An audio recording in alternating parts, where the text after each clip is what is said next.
नमस्कार साथियों, आवाज़ लोकतंत्र न्यूज़ चैनल में आप सभी लोगों का स्वागत है।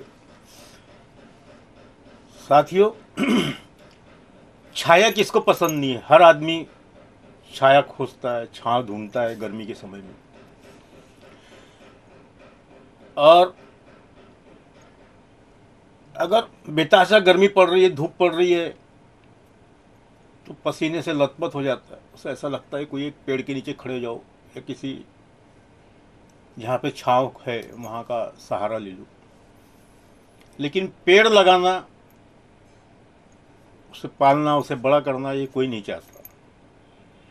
और दिन पे दिन जिस तरीके से शहर का डेवलपमेंट हो रहा है और शहर कंक्रीट पूर्णतः बन रहा है, ये बहुत भयावह है। यानी आज घर से बाहर जब आदमी निकलता है तो उसको जहाँ तक जाना है, जहाँ से वो घर वापस आता है, तब तक उसको फुटपाथ के ऊपर भी मिट्टी नज़र नहीं आती। सब जगह कंक्रीट हो गए, टाइल्स हो गए, गट्टू लग गए। और इसका दुष्परिणाम बहुत बुरा हो रहा है। ये पिछले 4-5 सालों में कोरोना काल में लोगों ने देखा कि ऑक्सीजन के लिए लोग तरस गए। और ये परिस्थिति आने का वही कारण है। अगर शहर में भरपूर मात्रा में हर घर के आमने सामने पीछे जहाँ जगह है, सुविधा अनुसार जो पेड़ वहाँ फल फूल सकता है, बड़ा हो सकता है, उतनी जगह वैसे अगर पेड़ पौधे लगाते तो ऑक्सीजन की कमी नहीं होती। लेकिन जिस तरीके से शहर में बेतहाशा बिल्डरों का वो हुआ और बिल्डरों ने भव्य इमारतें बनाने की शुरुआत की, उससे पेड़ों की कटाई छटाई ज़्यादा हो गई। और नागपुर महानगर पालिका ने विशेष तौर के ऊपर में इसी किसी प्रकार का कोई ध्यान दिया नहीं और आज भी नहीं देती। क्योंकि बिल्डर की तरफ से एक मोटी रकम वो पेड़ कटाई के लिए भी मिल जाती है, छटाई के लिए भी मिल जाती है, सारी चीज़ के लिए मिल जाती है कि उसके बगैर उसका प्लान ही सैंक्शन नहीं होगा। लेकिन वहीं पर उस बिल्डर द्वारा जितने झाड़ पेड़ पौधे उसने काटा है, वो पुनः पर्याय जगह खोज करके लगाने की उसके ऊपर में बंदिश किसी प्रकार की नहीं होती, अटी रहती है। फिर वो अटी की पूर्तता नहीं करता है। एक ही जगह नहीं, हजारों जगह देखने में नजर आएगा। न ही किसी प्रकार से कोई ठोस कार्रवाई उसके ऊपर होती है। फुटपाथों के ऊपर में आपने देखा होगा, फुटपाथ चौड़ा करना है, फलाना करना है, उसके लिए कई हजारों पेड़ कट चुके हैं, आज तक लाखों पेड़ कट चुके हैं। नागपुर महानगर पालिका, स्टेट गवर्नमेंट, सेंट्रल गवर्नमेंट, सभी लोग वर्तमान पत्रों में, बड़े बड़े न्यूज़पेपरों में आह्वान करते हैं, पर्यावरण के लिए इतने करोड़, इतने कोटि रुपए खर्च कर रहे हैं पेड़ पौधे लगाने के लिए। हजारों लाखों की तादाद में वो कचड़े नजर आते हैं। उसके ऊपर में पौधे कितने बड़े लगाते हैं, 6 इंची, 8 इंची, 1 फुट के, और एक ही धूपकाले में वो खत्म हो जाता है। उसी तरीके से हम एक साथी ने भी असुतोष दाभोलकर, उन्होंने प्रेस कॉन्फ्रेंस लिया और उन्होंने नागपुर महानगर पालिका, उनके अधिकारियों द्वारा जो खामियां हैं उसको उन्होंने गिनाया। उनके साथ में भी सैकड़ों लोग जुड़े हुए हैं जो पर्यावरण के ऊपर काम कर रहे हैं, पेड़ पौधे बचाने के लिए काम कर रहे हैं। और ये और भी शहर में इस तरीके से जो सामाजिक संगठनाएं हैं, उन्होंने भी आगे आकर के इसके ऊपर में ध्यान देना चाहिए। नहीं तो कल की परिस्थिति जो होगी बहुत ही भयावह होगी और वो आने वाली पीढ़ी जो रहेगी वो तुम्हें माफ़ नहीं करेगी। हर इंसान ने परिवार, उसके परिवार में अगर 5 लोग हैं तो साल भरे में एक आदमी ने अगर एक पौधा भी पर्याय जगह खोजते हुए अगर लगाता है, मुझे ऐसा नहीं लगता कि नागपुर शहर एक ग्रीन सिटी बन जाएगी। जैसे आज नागपुर शहर को संतरा नगरी के नाम से जाना जाता है, उसी तरीके से ग्रीन सिटी, नागपुर सिटी करके जाना जाएगा। और वो अत्यंत जरूरी भी है। आशुतोष जावड़कर ने जो खामियां, जो चीज़ें पेड़ों के बारे में बताई कि नागपुर महानगर पालिका का किस तरीके से इस तरफ में ध्यान नहीं है। आप ये प्रेस कॉन्फ्रेंस अब आपके सामने उनकी प्रस्तुत कर रहे हैं, आप उस पर ध्यान दीजिए, उसके ऊपर अमल करिए, विचार करिए, और ये सारी वीडियो जो है अपने दोस्तों मित्रों को शेयर करिए, जिससे उन लोगों में भी जागरूकता आएगी कि शहर का विकास तो जरूरी है, लेकिन उसके साथ साथ में हमें पेड़ पौधे ही बचाना है। देखिए विस्तार से आगे की खबर। मी आशुतोष दाभोळकर। आपल्याला कदाचित आठवत असेल की निवडणुकांच्या पूर्वी आपण इथेच एक प्रेस कॉन्फरन्स घेतली होती आणि त्याच्यात आम्ही एक ग्रीन मॅनिफेस्टो म्हणून पब्लिश केला होता की जो राजकीय नेत्यांसाठी आणि पक्षांसाठी आमच्या ग्रुपनी बनवला होता। तुम्हाला माहिती असेल ग्रीन नागपूर हा एक नागरिकांचा उत्स्फूर्तपणे तयार झालेला एक ग्रुप आहे आणि पर्यावरणासाठी ज्यांना कळकळ आहे, ज्यांना कन्सर्न आहे असे लोक आमच्या ग्रुपमध्ये आहेत। इथे कोणी नेता किंवा असं कोणी नाही आहे, एक जस्ट नागरिकांचा ग्रुप आहे। तर इथे परत भेटण्याचं कारण म्हणजे जो ग्रीन मॅनिफेस्टो आम्ही केला होता आणि निवडणुकांपूर्वी सगळ्या प्रमुख राजकीय नेत्यांना दिला होता, पक्षांना दिला होता, आणि दुर्दैवाने त्यांचे जे जाहीरनामे किंवा वचननामे जे असतात त्याच्यात एकही साधा उल्लेख शहराच्या पर्यावरणाबद्दल किंवा ढासळतं जे सगळं प्रदूषण आहे, हवेची क्वालिटी खराब होत आहे, ग्रीनरी कमी होत आहे, हे सगळे एकूणच त्याच्याबद्दल कुठलाच काही उल्लेख त्यांनी केला नाही। तर हे दुर्दैवाने सुदैवाने म्हणू शकतो आपण की आपले जे दोन नेते आहेत नागपूर शहराचे ते एक चांगल्या पोझिशनमध्ये आहेत केंद्रात आणि राज्यात, पण त्यांना सुद्धा हे वाटू नये की शहरासाठी ठीक आहे विकास करायला हरकत नाही आहे, आम्ही काही विकास विरोधी नाही आहोत, विकास हा झालाच पाहिजे, पण त्याचबरोबर जर शहराचं पर्यावरण चांगलं नसेल, श्वास घ्यायला शुद्ध हवा नसेल, पाणी नसेल शुद्ध, पाणी दिवसेंदिवस कमी होत असेल आणि एकूणच शहर हे राहण्यायोग्य जर राहणार नाही तर त्या विकासाला अर्थ काय।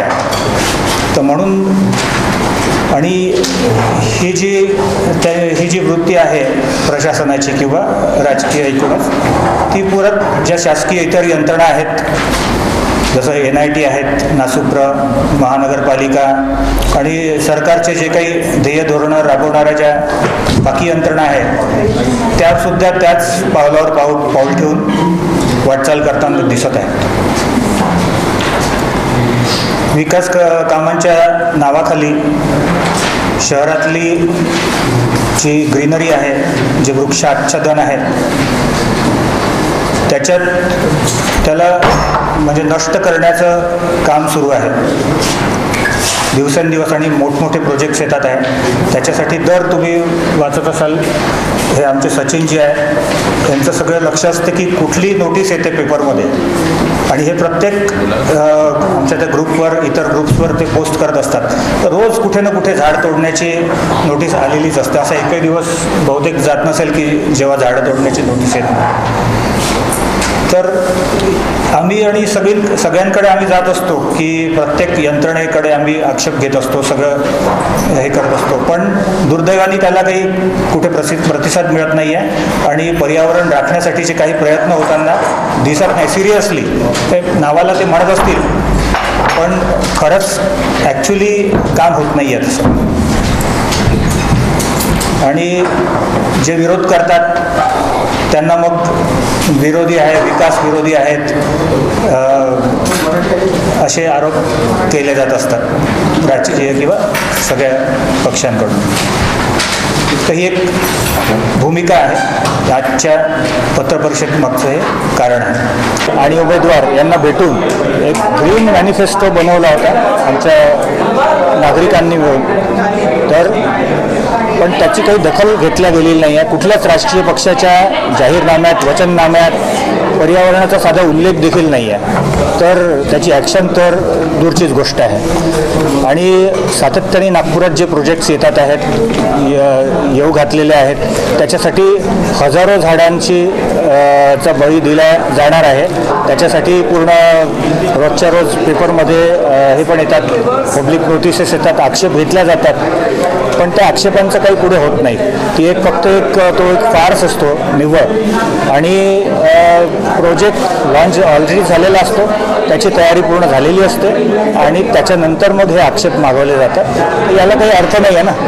तर त्याच्यामुळे आम्ही एक हा निर्णय घेतला की एक आता माध्यमांसमोर यायचं आणि हे सगळे जे विषय आहेत ते तुम्ही जनतेपर्यंत पोचवा. कारण शेवटी राहायचं तुम्हाला आम्हाला आहे, सामान्य लोकांना आहे. विकास हा आवश्यक, आम्ही विकास विरोधी नाही आहे, पण जर विकास होऊन हे जर भकास होत असेल, शहर हिरवाई पूर्ण नष्ट होत असेल, हवा श्वास घेण्यायोग्य नसेल, पाणी दूषित होत असेल, तर त्या विकासाला काय अर्थ आहे?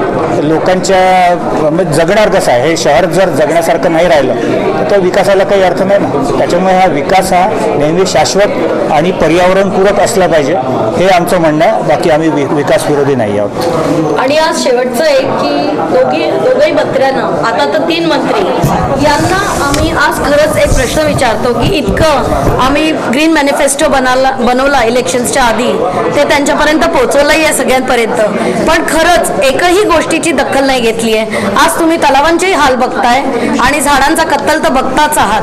तर हा शाश्वत विकास नाही. म्हणून आम्ही ज्यांना निवडून दिलंय त्यांना आज आमचा प्रश्न आहे की आम्हाला कुठेच जर न्याय नाही मिळाला तर त्यांच्याकडूनही न्याय नाही मिळणार, हे त्यांनी गृहीत धरून चाललेलं आहे का ते अगदी त्यांनी विचार केला आहे की नाही पर्यावरणाकडे लक्षच देणार नाही आहे? असं उत्तर आज आम्हाला पाहिजे तुमच्या माध्यमातून. एकदम चांगलं कारण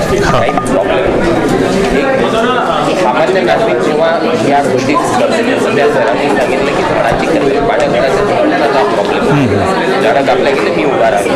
बरोबर. लोक एकदम समोर येत नाही कारण की स्वतःचं नाव घाबरतात.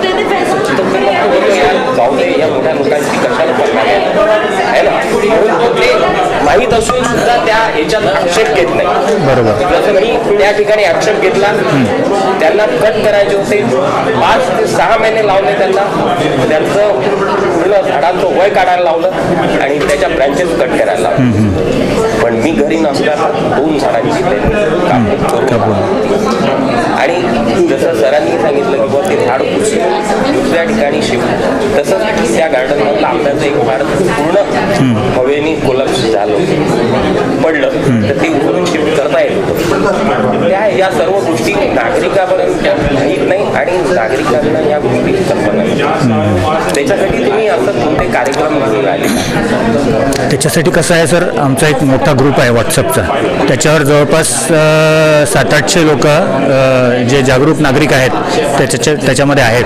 आणि अशी कुठूनही माहिती आमच्यापर्यंत येतं की इथे हे झाडं तोडतात आहे किंवा तोडल्या गेलेले आहेत, तर आमच्यापैकी ज्याला शक्य असेल तर आम्ही तिथे मदतीला किंवा ज्या कोणी कंप्लेंट केली असेल त्याला आम्ही मदत करायला आम्ही तिथे पोचत असतो, हे आम्ही करत असतो.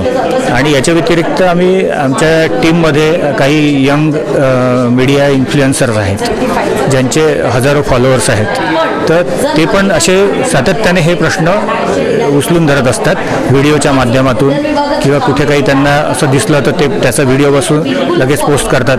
मध्ये आमच्या काही 2-3 मित्रांनी पोलीस कमिशनरला भेटून त्यांनाही माहिती दिली, त्यांच्याकडून एक व्हिडिओ बनवून घेतला अवेअरनेससाठी, की पोलिसांना सुद्धा माहीत नसतं की हे याला किती महत्त्व आहे आणि याच्यावर काय काय कलमं लावले पाहिजेत.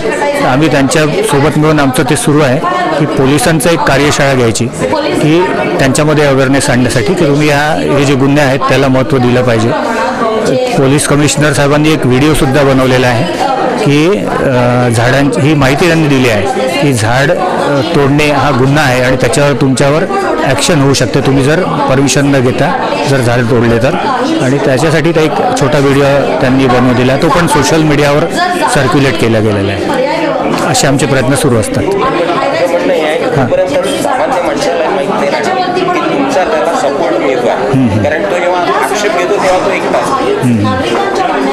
ती गोष्ट त्याच्यापर्यंत तिथपर्यंत पोहोचण्यासाठी तुमची संस्था काय करते? कारण नाही, जिथे जिथे जोपर्यंत त्या व्यक्तीला नागपुरातल्या सामान्य माणसाला माहिती होणार नाही की ही संस्था असं काम करून राहिली, तो पटकन तुम्हाला किंवा इथे असं चाललं आहे आणि थांबला आहे. कारण तोपर्यंत तो एकदा उभा राहिलेला. बरोबर आहे. तशा आहेत संस्था नागपुरात काम करणाऱ्या की ज्या अशासाठी मदत करत असतात. तर तेच आता माहिती पोचणे हा एक विषय आहे. त्याच्यासाठी तुमचा कार्यक्रम प्रत्येक ठिकाणी होणं आवश्यक आहे. तसं आम्ही प्रयत्न करू निश्चित की अवेअरनेस आणण्यासाठी. त्यावेळेस हो हो कार्यक्रम सगळ्या ठिकाणी होईल, त्यावेळेस एक सामान्य नागरिकाला माहिती होईल की संस्था काम करते. मी जर फोन केला तर हे लोक ताबडतोब माझ्या मागे. बरोबर, राईट. आणि त्यावेळेस ती गोष्ट थांबेल. कारण की त्या ठिकाणी मॉब तयार होईल आणि मॉब तयार झाला तर मग हा जो प्रश्न येतो, माझं नाव समोर आलं तर मग हो, त्याच्यासाठी एक हेल्पलाईन पण आम्ही प्रयत्न करतोय की एक जसं बाकी याच्यासाठी जसं ॲपमध्ये प्रोव्हिजन आहे त्याला नाव पण द्यायची गरज नाही आहे. एक माय नागपूर म्हणून ॲप आहे, त्याच्यामध्ये सगळे सिविक इश्यूज आहेत. त्याच्याबरोबर हा पण एक आहे त्याच्यामध्ये विषय की झाडं इलिगल ट्री फेलिंग हा एक त्याच्यामध्ये त्याच्यावर जर तुम्ही फोटो काढला आणि लोकेशन टाकून त्याला सबमिट केलं तर ते जाते त्या यांच्या रेकॉर्डमध्ये सिस्टीममध्ये आणि त्यांना त्याच्यावर ॲक्शन घेणं हे बंधनकारक आहे, कारण त्यांना ते क्लोज करावं लागतं. तर लोकांनी पण हे केलं पाहिजे, जनजागृती. हो हो करूया, नक्की नक्की नक्की करू. सामान्य हो हो जे आहे हे नॉलेज जोपर्यंत पोहोचवण्यात येणार नाही तोपर्यंत तो उभा होणार आहे. बरोबर. तुम्ही आमची मदत करावी जो मीडिया चॅनल आहे, जो सगळे मीडिया चॅनल सगळीकडे पसरलेला आहे, जे इन्फॉर्मेशन मीडिया थ्रू लोक आम नागरिकांपर्यंत जाईल तेव्हाच हे जन आंदोलनमध्ये कन्वर्ट होईल आणि लोकांना समजेल की जे आमच्या मूलभूत गरजा आहे, जसं अन्न वस्त्र निवारा आमच्या मूलभूत गरजा आहे, तो शुद्ध हवा आणि शुद्ध पाणी ही आमची मूलभूत गरजा आहे. एक दिवस असं ही जन आंदोलन निर्माण नाही झालं ना तर आपल्या नागपुरात फक्त मोठ्या मोठ्या बिल्डिंगा राहील पण माणसं राहणार नाहीत.